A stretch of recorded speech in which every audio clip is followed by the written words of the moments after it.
Assalamualaikum. Waalaikumsalam warahmatullahi wabarakatuh.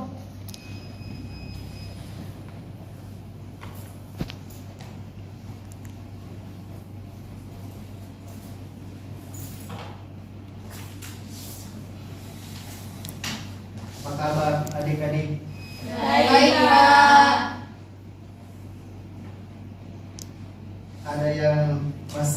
Ada yang tahu materi minggu lalu? Tahu. Ya. Apa itu? Terkait masalah sosial.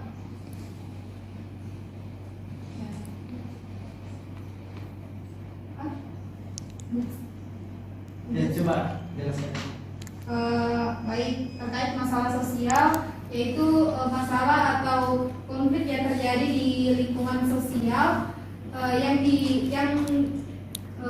disebabkan oleh adanya pro dan kontra antara masyarakat ataupun komunitas.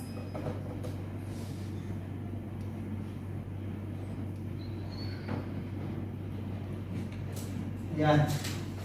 Kita absen dulu ya adik-adik. Ya, Pak. Ya, Pak.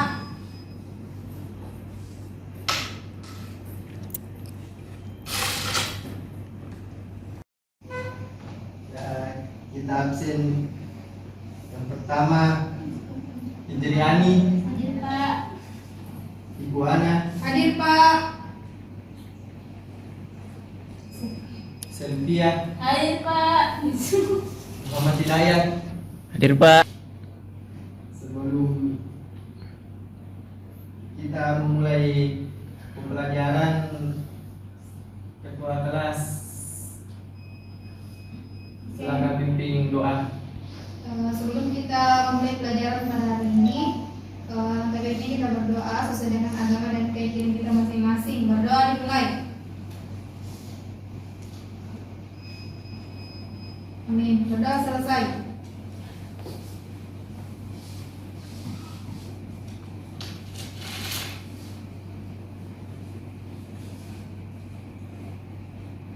Ya, materi adik-adik bisa lihat materi di atas. Manusia, tempat dan lingkungan.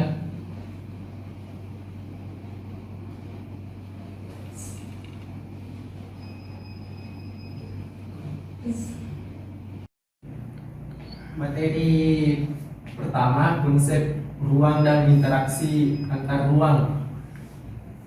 Pengertian ruang menurut ilmu geografi adalah wadah yang meliputi daratan, lautan, dan udara sebagai suatu kesatuan wilayah tempat manusia dan makhluk hidup lainnya melakukan kegiatan serta memelihara kelangsungan hidupnya. Dalam ruang terdapat dua jenis wilayah, yaitu wilayah pertama, wilayah formal, adalah wilayah yang berdasarkan ciri kesamaan dan seragam. Yang kedua yaitu wilayah nodal, adalah wilayah yang berdasarkan ciri perbedaan dan keberagaman. Konsep ruang dan interaksi antar ruang.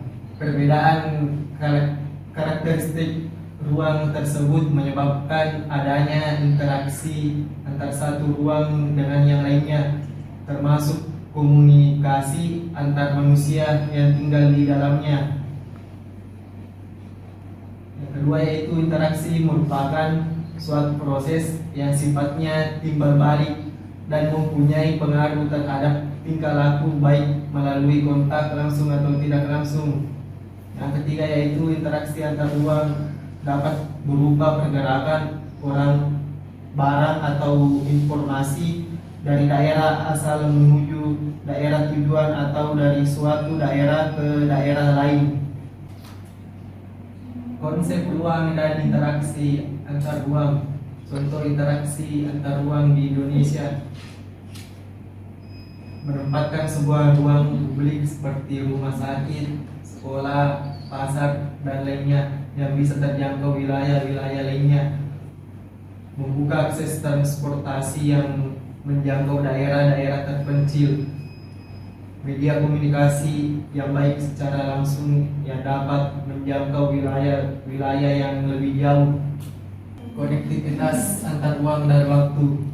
Contoh konektivitas antar ruang dan waktu: peristiwa banjir di ibu kota tiap musim penghujan, kemerdekaan yang kita nikmati dari perjuangan para pahlawan kita, interaksi sosial yang mendasari aktivitas manusia dalam memenuhi kebutuhannya, penduduk yang menghasilkan industri dan penduduk yang tidak memiliki bahan pangan datang membeli bahan di daerah yang menghasilkan industri tersebut.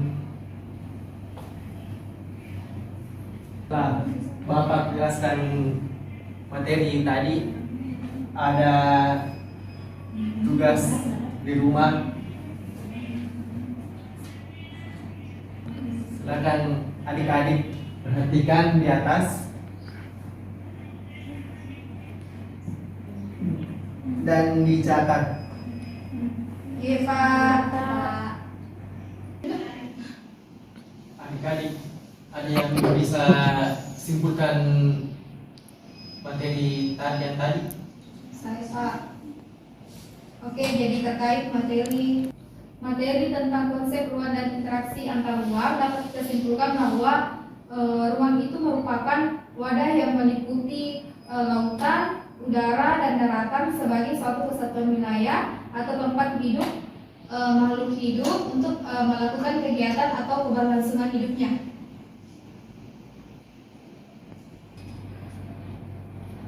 Semangatlah, karena setiap pengetahuan baru akan membuka pintu kesuksesan di masa depan.